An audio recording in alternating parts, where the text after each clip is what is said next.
हरियाणा की राजनीति का गढ़ कहे जाने वाले जींद में कांग्रेस की टिकट के लिए ज़बरदस्त मारामारी होने वाली है। पार्टी ने जो आवेदन मांगे थे टिकट के लिए, तो जींद हलके से 48 लोगों ने टिकट के लिए आवेदन किया है। और ख़ास बात यह है कि इन 48 लोगों में ज़्यादातर हुड्डा गुट के लोग हैं। सिर्फ 3 लोग रणदीप सुरजेवाला गुट के हैं और 3 लोग ही वीरेंद्र सिंह गुट के हैं। तो पहले आपको बता दें कि रणदीप गुट के 3 लोग कौन हैं। एक तो रघुवीर भारद्वाज हैं, जो कि पूरा जोर लगाए हुए हैं। 18 अगस्त को रणदीप सुरजेवाला जींद की पुरानी अनाज मंडी में उनके लिए रैली करने भी आ रहे हैं। और उसके अलावा एक चर्चित नाम जो इसमें आया है रणदीप गुट का, वो है राजेश अग्रवाल। कुंदन सिनेमा वाले कहते हैं जिसको, या सेलर वाले कहते हैं, उनकी पहचान है इन 2 नाम से। कुंदन सिनेमा के मालिक, या जो ये कहते हैं सेलर वाली कोठी है। और जब जींद उपचुनाव हुआ था, उपचुनाव के दौरान इन्हीं राजेश अग्रवाल की कोठी में ही रणदीप सुरजेवाला ने अपना ठिकाना बनाया था, लगातार यहीं रहे थे। और राजेश अग्रवाल बहुत ही खासम खास हैं। एक और ख़ास बात है कि रणदीप सुरजेवाला के साथ जितने अच्छे संबंध हैं, इतने ही अच्छे संबंध हुड्डा के जो खासम खास लोग हैं उनके साथ भी राजेश अग्रवाल के अच्छे संबंध हैं। और एक तीसरा नाम है राजकुमार गोयल, पत्रकार हैं और बिजनेसमैन भी हैं, सोशल सर्विस भी करते रहे, तो ये भी रणदीप गुट की तरफ से हैं।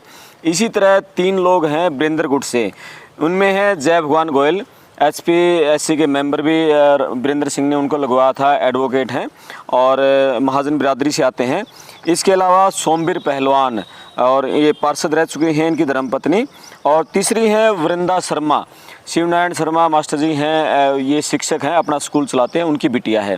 तो ये 3 लोग हैं मोटा मोटी जो हमें इस लिस्ट में पहचान में आए। बाकी सभी इसमें वीरेंद्र हुड्डा गुट के हैं। और हुड्डा गुट के लोगों में अंशुल सिंगला हैं, प्रमोद सहवाग, पूनम चौहान, छोटा सिंह चौहान की बिटिया हैं, रमेश सैनी है, और महावीर प्रसाद गुप्ता, महावीर कंप्यूटर, ये आपका श्रीचंद जैन, प्रदीप गिल, अनीता गिल, बलजीत रेड्डू, और बहुत सारी लंबी लिस्ट है। राजकुमार लखीना है, और ऋषिपाल हैबतपुर गांव के सरपंच हैं, और सुरेश कुमार गोयत हैं, पवन कुमार गर्ग भी इनमें हैं, और एक सबसे श्याम बिहारी जिंदल भी। इन सब में एक युवा चेहरा जो कि एक हुड्डा के बिल्कुल खासम खास, जिनके पिताजी ये कहते हैं जींद में हुड्डा का कोई राइट हैंड होता था। तो मेरे साथ हैं भाई दीपक पिंडारा, इनके पिताजी जयपाल पिंडारा जी जींद में राइट हैंड थे हुड्डा के एक समय में। और अब दीपक पिंडारा हुड्डा जी के साथ पूरे तन मन धन से लगा हुआ है। इन्होंने भी टिकट के लिए आवेदन किया है और लिस्ट में इनका नंबर है 26वां। इस लिस्ट में दीपक नागपाल इनका लिखा हुआ है, दीपक पिंडारा इनका है आवेदन।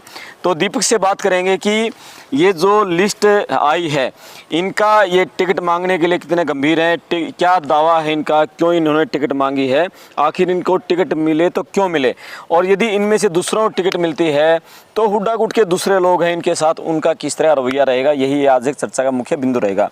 जी दीपक भाई, राम राम। नमस्कार सर। आपने ये आवेदन किया है, एक तो दीपक नागपाल आपका इसमें गलत प्रिंट हुआ है। देखिए सर, ये ना एक क्लरिकल मिस्टेक है, इसको जो हम लोगों ने ठीक करवा लिया है। अच्छा। तो जो ये लिस्ट आई है, देखिए मेरे पास, इसके अंदर दीपक, अच्छा, 26वें नंबर पर ठीक होकर आ गया। अब दीपक ठीक हो गया। ये क्लरिकल मिस्टेक थी, ये ठीक हो गई है। ओके, हाँ जी। और आपने टिकट, मतलब आप यंग हैं और आपके पिताजी बिल्कुल हुड्डा जी के खासम खास थे, भूपेंद्र हुड्डा के। आपको टिकट मिले तो क्यों मिले, आपने जो फार्म भरे या वैसे ही भर दिया? नहीं, देखिए हमारा परिवार पिछले 35 साल से कांग्रेस पार्टी के साथ जुड़ा हुआ है। हाँ। मेरे पिताजी आदरणीय चौधरी भूपेंद्र सिंह हुड्डा जी के साथ पिछले 35 साल से जुड़े हुए हैं, और पिछले 10 साल से भी मैं कांग्रेस पार्टी की सेवा कर रहा हूँ। एक बड़ी ही टीस है हमारे अंदर कि हमारे जो जींद का पिछड़ापन है उसको हम लोगों को दूर करना है। इसी शहर में मैं पला बड़ा, इसी माटी में मैं बड़ा हुआ हूँ। तो आप जींद का देख लीजिए, अर्बन स्टेट डिफेंस का हाल देख लीजिए आप, ब्लॉक वाली सड़कें बना रखी है, स्ट्रीट लाइट है, कहीं की भी स्ट्रीट लाइटें नहीं जलती। 2 बूंद अगर कहीं पे बारिश हो जाए तो सड़क के अंदर इतने बड़े बड़े गड्ढे हैं कि उन्होंने जोड़ का रूप ले लिया है। तो इस चीज का मेरे अंदर बड़ा ये पछतावा है कि जींद शहर का 2-2, 3-3 मंत्री भी रह चुके एक टाइम पे, किसी ने भी विकास नहीं करवाया, और जींद भी आज एक मॉडर्न गाँव के अलावा और कुछ भी नहीं है। बिल्कुल। तो इसलिए मैं ये चाहता हूँ कि जींद का विकास करवाया जाए। जींद का विकास करवाया जाए। तो आपसे, जैसे इसमें हमने लिस्ट में जो नाम देखे हैं, जैसे बलजीत रेड्डू है, प्रदीप गिल, प्रमोद सहवाग है, और पवन गर्ग है, राजकुमार लखीना, बहुत सारे इसमें नाम है, राजेश अग्रवाल है, रघुवीर भारद्वाज। इन सब में मान लिया अब आपको टिकट मिले या इनमें से किसी को मिले, एक सबसे बड़ी चर्चा का आज लोगों के बीच में ये है कि जो इतने प्रत्याशी हो गए हैं, एक को टिकट मिलेगी, दूसरे लोग टांग खींचेंगे, ऐसे में कांग्रेस की जीत की संभावनाएं कितनी रहेंगी फिर, क्या लगता है आपको? देखिए, सबसे पहले तो मैं सभी को शुभकामनाएं देता हूं, सभी के मंगलमय जीवन की कामनाएं करता हूं, जितने भी जींद से कैंडिडेट है। इस बार हम लोग आपसे एक वादा करते हैं, जींद विधानसभा की सीट चौधरी भूपेंद्र सिंह हुड्डा की झोली में डाली जाएगी। जो भी चौधरी भूपेंद्र सिंह हुड्डा जी का आदेश होगा वो सर्वोपरि होगा, मेरे प्रति होगा, बिल्कुल उनके आदेश की पालना करूंगा। और किसी को अपना आशीर्वाद देते हैं तो मैं दीपक पिंडारा तन मन धन से उसकी मदद करूंगा, और जींद की सीट इस बार कांग्रेस पार्टी जीतेगी, और आदरणीय चौधरी भूपेंद्र सिंह हुड्डा, दीपेंद्र हुड्डा की झोली में जींद की सीट को डालने का काम किया जाएगा। ओके, और ये एक चर्चा ये है भाई लोगों के बीच में, ये जींद की टिकट हमेशा जो शहर का वोट कैंडिडेट होता है वही जीत हासिल करता है, गांव का कोई कैंडिडेट जीत हासिल नहीं कर पाया। लेकिन इस बार गांव के जो 2-3 प्रत्याशी बड़े गंभीर हैं, प्रदीप गिल हैं, उनकी पत्नी के नाम से अनीता गिल, दोनों ने फॉर्म भरा है, और बलजीत सिंह रेड्डू हैं, और प्रमोद सहवाग, रघुवीर भारद्वाज, आप भी हैं, गांव सुरेश गोयत हैं। गांव के किसी नेता को यदि टिकट मिलती है तो क्या लगता है जीत हासिल हो जाएगी उसके? जी बिल्कुल, देखिए 10 साल जो बीजेपी ने तराही मचाई है, 36 बिरादरी को परेशान करने का काम किया है। हुड्डा साहब की सरकार में हरियाणा प्रति व्यक्ति आय में, प्रति व्यक्ति निवेश में नंबर 1 होता था। आप 9.5 साल पहले चलिए, आप अपने जींद को देख लीजिए, बाईपास बन रहा था, बस स्टैंड बना, यूनिवर्सिटी बनी, 100 बेड का हॉस्पिटल तो उसको 200 का किया गया। बीजेपी की सरकार में व्यापारी दुखी है, कर्मचारी दुखी है, किसान दुखी है। बीजेपी सरकार जींद में अपना एक काम गिनवा दे, पिछले 10 साल में जींद में कोई भी डेवलपमेंट हुई हो। तो इस बार बीजेपी से लोग इतने ज्यादा परेशान हैं कि वो कांग्रेस पार्टी की तरफ आश कर रहे हैं, और इस बार 100% जींद विधानसभा से कांग्रेस पार्टी का कैंडिडेट जीतेगा, और कांग्रेस पार्टी की सरकार बनेगी, आदरणीय चौधरी भूपेंद्र सिंह हुड्डा जी मुख्यमंत्री बनेंगे। और जो यहाँ के स्थानीय विधायक हैं मिड्डा जी बीजेपी के, वो कह रहे हैं कि हमने करोड़ों रुपए काम कराया है, और जींद में क्या पूरे हरियाणा में दोबारा तीसरी बार हैट्रिक हम लगाने जा रहे हैं। उनके दावे में कितना दम लगता है? नहीं, देखिए, जो पिछले 10 साल में है ना, 750 किसान मारे गए किसान आंदोलन में, बीजेपी ने कहीं किसी किसान को शहीद का दर्जा नहीं दिया, किसी भी परिवार को नौकरी देने का काम नहीं किया। इन्होंने एमएसपी का वादा किया था, वो पूरा नहीं किया। 2014 का मैनिफेस्टो पूरा नहीं किया, 2019 का मैनिफेस्टो नहीं किया। 160 वायदे किए थे इन लोगों ने, एक भी वायदा जींद छोड़ो पूरे हरियाणा में पूरा करने का काम नहीं किया गया। दूसरी तरफ चौधरी भूपेंद्र सिंह हुड्डा जी है, 300 यूनिट बिजली फ्री देंगे, 6000 रुपए बुढ़ापा पेंशन देंगे, 100 गज के मुफ्त प्लाट दिए जाएंगे, पदक लाओ पद पाओ की नीति को दोबारा से लागू किया जाएगा। तो एक खुशहाल हरियाणा अगर हम लोगों को बनाना है, दोबारा से हरियाणा का विकास का, जींद का विकास का पहिया पटरी पर चढ़ाना है, तो कांग्रेस पार्टी को इस बार सत्ता में लेके आना होगा।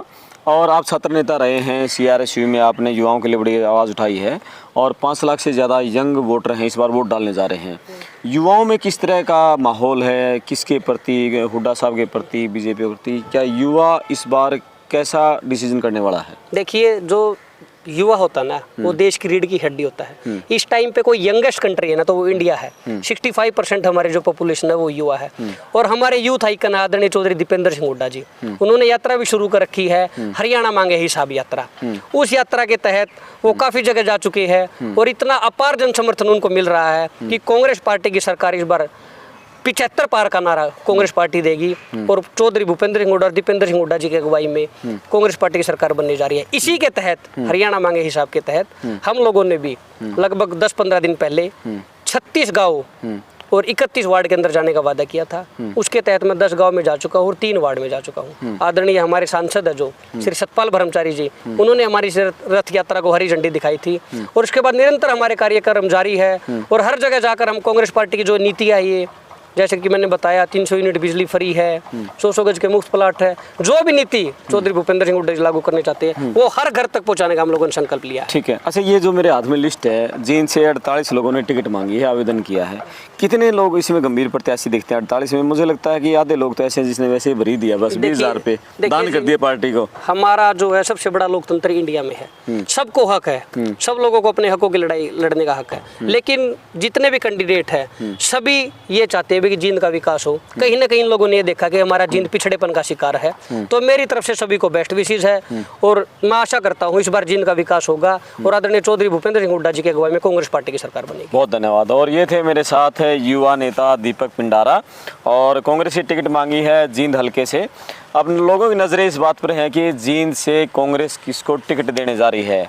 मुकाबला बड़ा रोचक होने जा रहा है जींद में और इस बार जो कैंडिडेट है कांग्रेस के पूरा जोर लगा रखा है। पैदल यात्राएं चल रही हैं। प्रमोद सहवाग पैदल यात्रा पूरी कर चुके हैं, प्रदीप गिल की पैदल यात्रा चल रही है और बलजीत सिंह रेड्डी ने आधे जींद को हरिद्वार में गंगा में डुबकी लगवा दी है। लड़कियों के लिए बसें चला रखी हैं, ठंडे पेयजल की उनकी व्यवस्था चल रही है। अपने अपने तरीके से सभी लोग जुटे हुए हैं। तो टिकट किसके हाथ में लगती है, लॉटरी टिकट की किसको लगेगी और जीत का सेहरा किसके सिर बंधेगा, आप देखते रहिए। मैं आपका दोस्त करमपाल, धन्यवाद।